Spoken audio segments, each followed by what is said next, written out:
Forest City di Johor, Malaysia yang dibangun oleh pengembang properti raksasa Tiongkok, Country Garden, kini menjadi lambang dari krisis properti yang tengah melanda Tiongkok. Proyek ambisius senilai 100 miliar dolar Amerika Serikat ini yang awalnya direncanakan untuk menampung hampir 1 juta penduduk menghadapi tantangan serius dengan hanya 15% dari keseluruhan proyek yang telah selesai setelah 8 tahun.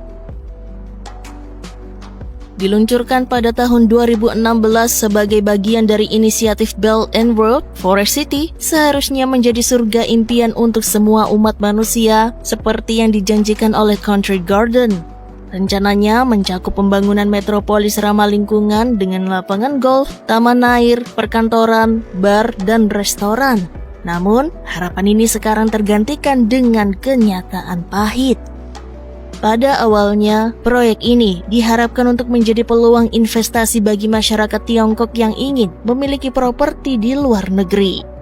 Namun, Forest City sekarang menjadi bukti bahwa membangun kota megah di tempat yang terisolasi bukanlah jaminan keberhasilan, terutama dalam konteks krisis properti global. Forest City mendapatkan julukan setempat sebagai Ghost City karena lokasinya yang terisolasi di pulau reklamasi di luar Johor Bahru. Penghuni yang mencoba menghidupkan impian mereka di sini seperti Nazmi Hanafia, seorang insinyur IT berusia 30 tahun, merasa seperti tinggal di kota hantu. Nazmi menceritakan pengalamannya yang menyebutkan, "Ini sepi di sini, hanya saya dan pikiran saya." Seiring dengan perkembangan proyek, Forest City semakin terasa seperti resort liburan yang ditinggalkan. Pantai sepi dengan taman bermain anak-anak usang, mobil antik berkarat, dan tangga beton putih yang mengarah kemana-mana. Bahkan, berenang di pantai dilarang karena adanya buaya. Penghuni seperti John Carr menyampaikan kekecewaannya. Ia menggambarkan Forest City sebagai tempat yang seram dan tidak sesuai dengan proyek yang dijanjikan. Mall yang seharusnya menjadi pusat aktivitas dan pertemuan masyarakat sebagian besar sepi dengan toko-toko dan restoran yang tutup. Masyarakat yang tinggal di sini merasa terkejut dengan kenyataan bahwa proyek ini jauh dari gambaran yang dijanjikan oleh Country Garden. Forest City tidak hanya menjadi representasi kesulitan properti di Tiongkok, tetapi juga menggambarkan bagaimana krisis tersebut dapat menyusup ke pasar properti luar negeri. Dengan hanya 1% dari proyek yang terisi, tampaknya Forest City juga terjebak dalam krisis properti global yang melibatkan utang yang besar dari para pengembang. Country Garden sebagai pengembang terbesar Tiongkok kini menghadapi tantangan besar. Dengan hutang hampir 200 miliar dolar Amerika Serikat, perusahaan tersebut tetap optimis bahwa rencana lengkap Forest City akan segera terwujud. Namun, dengan hanya 15% yang telah terbangun, pertanyaan besar muncul mengenai bagaimana Country Garden akan membiayai sisa proyek tersebut. Dan krisis properti Tiongkok telah mendapat perhatian serius pemerintah yang membatasi jumlah hutang yang dapat diambil oleh perusahaan pengembang properti pada tahun 2021.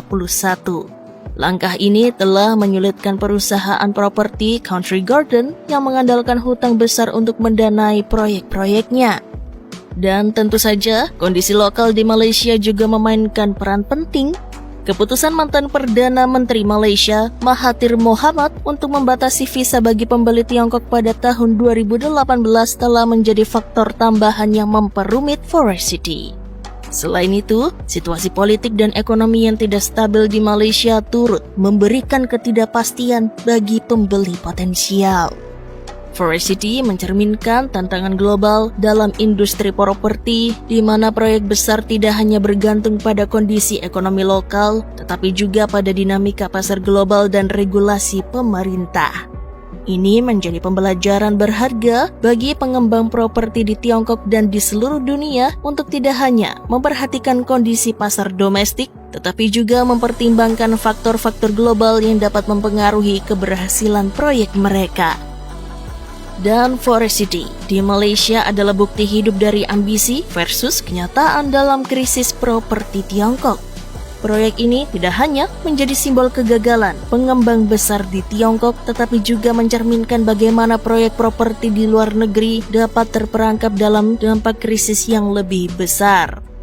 Seiring First City menjadi kota hantu, perhatian terhadap dampak global dari krisis properti Tiongkok semakin meningkat, memberikan pembelajaran berharga bagi industri properti dan pengembang di seluruh dunia.